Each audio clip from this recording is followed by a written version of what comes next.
guess who finally got sound and background music to her videos? Shout out to my boyfriend. This will be a tinted marble tutorial, and all the products will be in the description below. And the first thing that I always do is add a very thin clear layer to everything.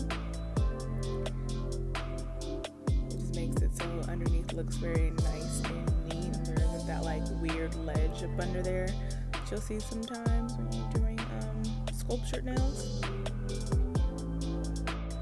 Then I'm going to take Prettiest Pink and attach it right where I ended that little thin layer of clear, and just build out my tip a little bit more. I'm going to build it out as long as I'd like it to be, which is pretty long because y'all should know by now I love me some long nails. Forms I'm using are from Valentino as well. I'll put the link for everything that I use throughout this video in the description below as well. But yeah, I absolutely love these forms. I love how sticky they are, how sturdy they are. They're just everything.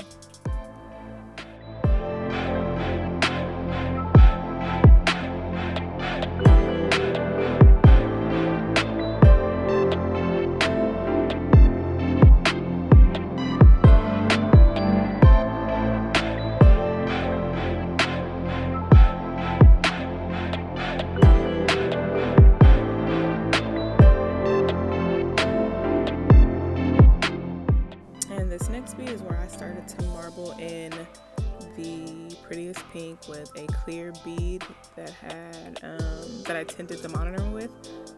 The monomer is tinted with just some like alcohol ink. It doesn't have to be any kind of specific brand, just whatever you can find out there, but that is what's giving it that kind of pink hue that you see at the top near the cuticle area. Alright, after blending that out a little bit, this time I'm going to take an even bigger bead of the tinted clear monomer and clear acrylic and add some of the Daily Charm pigment. I believe the one I use is Ruby, and I'll put the link for that in the description as well, like I said. But yeah, I'm just going to marble that out, do a little bit of swirling and stuff. Marbling is pretty easy in my opinion. Nothing is like uniform, so though it's slightly messy, it just makes things really beautiful. You don't have to worry about achieving the same thing for every single nail.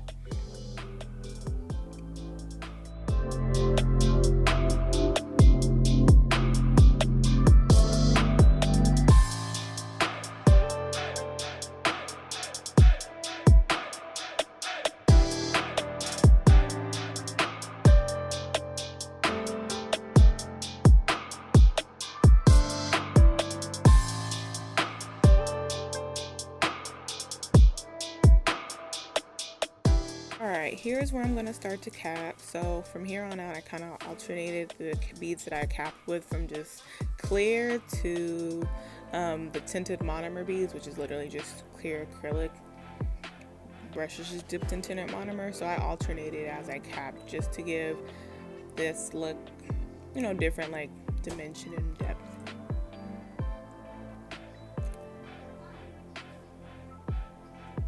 And if you ever feel like you didn't add enough pigment or something in there, feel free to go back.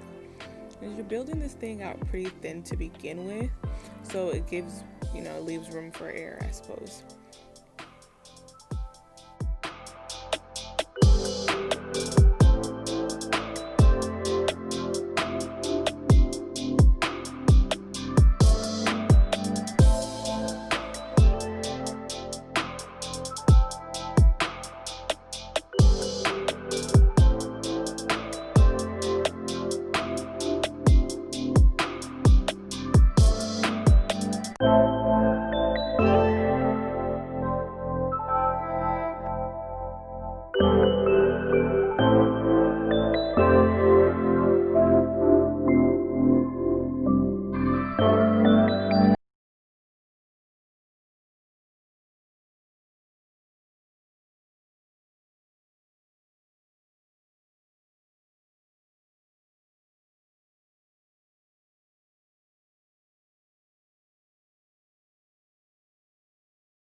typically use,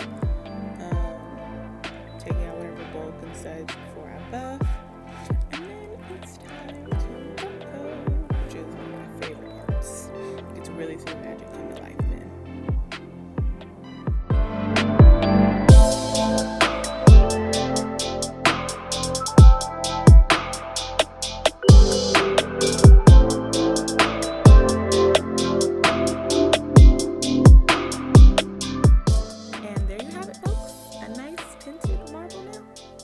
Thanks for watching.